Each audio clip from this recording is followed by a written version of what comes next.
Harka fuunee akkam jirtu kabajamtoota daawwattoota keenya baga ayyaana qillee naqan keessan akkasumallee baga raaftan jecha miidiyaa wiirtuurraa oduu galgala kanaa qabadhee isiniif dhiyaadheen jira ani Lubee Girmaati.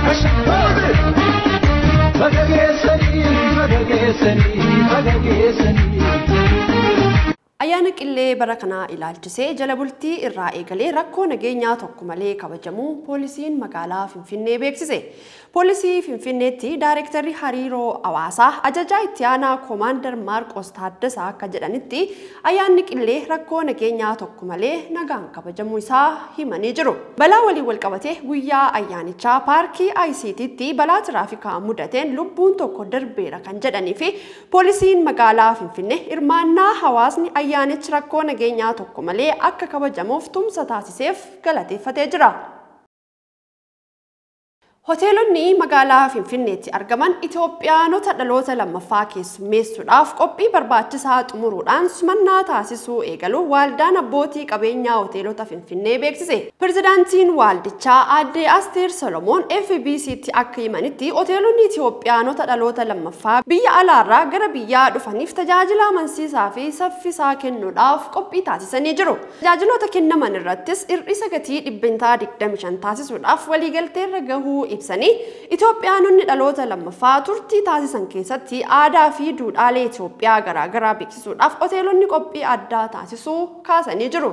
Keessumaa akaakuuwwan nyaata aadaa, uffannaa, sirboota, buna danfisuu fi kanneen biroo agarsiisuudhaaf qophii taasisaniiru kan jedhanii fi Ministeera Turizimii waliin ta'uudhaan sagantaalee Itoophiyaanonni dhaloota lammaffaa irratti hirmaatan qopheessuufis karoorfamuu himanii jiru.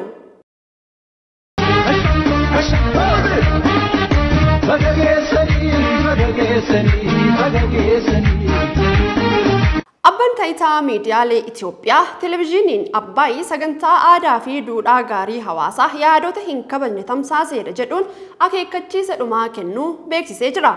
Abban taayitichaa xalayaa akeekkachiisa dhumaa dhaabbatichaan barreesseen televezyiiniin Abbaay mudda 28 bara 2016 sagantaa waashee hundee jedhuun naamusa mirgaa fi kabaja shamarranii akkasumas aadaa fi duudhaa hawaasaa kan hin kabajne tamsaasuu isaa ibsee jira.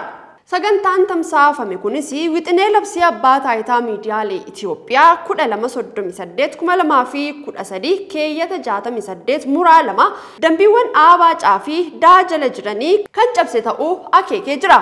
Haaluma kanaan buufanni televezyiinichaa irra deebiidhaan qophiilee duudhaalee nageenya hawaasaa diiqan wayita tamsaasu abbaan taayitichaa rakkicha furuudhaaf qaamolee dhimmi ilaallatu waliin marii bal'aa taasisus dhaabbatichi gocha isaarraa of qusachuu fi sirrachuu akka hin dandeenye heeree jira. Buufatichi seera wal fakkaataa kan cabsu itti gaafatamummaa hin qabne naamusaa fi nageenya dhala namaa balaarra buusu tamsaasuurraa akka of qusatuuf akeekkachisni dhumaa akka kenname ibsa baaseen akeekkachiisee jira. Ajjechaa Sheek Abduu Yaasiniin kan shakkame Mohammad Shikuur Ababaa'uun kan argame namni kun eeruu akka kennu poolisiin magaalaa Finfinnee waamicha dhiyeesse.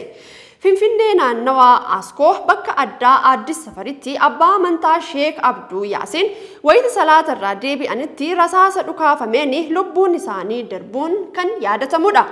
Ajjecha raawwatame hordofees poolisiin magaalaa Finfinnee yakkichaan kan shakkame to'annoo jala oolchuudhaaf garee hordoffii fi qorannoo hundeessuudhaan hordoffii cimsee itti fufuu beeksisee jira. Hordoffii taasifameenis jiraataa magaalaa Finfinnee kutaa magaalaa Kolfee Qaraaniyoo aanaa 14 kan ta'ee fi Sheek Yaasiin kan guddisan Mohammad Shikuur Ababaa'uu yakka ajjechaa Sheek Abduu Yaasiniin shakkamee akka barbaadamu poolisiin ibsee jira. Kanaafis shakkamaa Mohammad Shikuur Ababaa'uun kan arge poolisiif eeruu akka kennus waamicha dhiyeessee jira. Waliigaltee karra galaana Itoophiyaa fi Somaaliilaand gidduutti taasifameen baqattoonni hawaasa Oromoo Soomaaliyaa keessa jiranii balaan aleellaa irratti aggaamamuu kan ibse ABO'n kana hambisuufis hawaasni addunyaa fi mootummoonni akka birmatan gaafatee jira. Addi bilisummaa Oromoo ibsa kaleessa galgala baaseen dhimma ulaa galaanaa ilaalchisee waliigaltee Itoophiyaa fi Somaaliilaand gidduu mallatteeffame hordofee muddama siyaasaa Itoophiyaa fi Soomaaliyaatti uumame kan isa yaaddessu ta'uu ibsee jira. waliigalticha hordofee baqattoota hawaasa Oromoo Soomaaliyaa keessa jiran aleellaa irratti aggaamuu kan ibse ABO'n mootummoonni Soomaaliyaa fi Itoophiyaa dhimmicha obsaa fi mariidhaan akka hiikan gaafatee jira. Kana malees dhaabbanni mootummoota gamtoomanii gamtaan Afrikaa fi gamtaan Awurooppaa dhimmicha irratti dhiibbaa dippiloomaasii akka godhan aameera jechuun kan odeeffanne Addis Standard irraayi.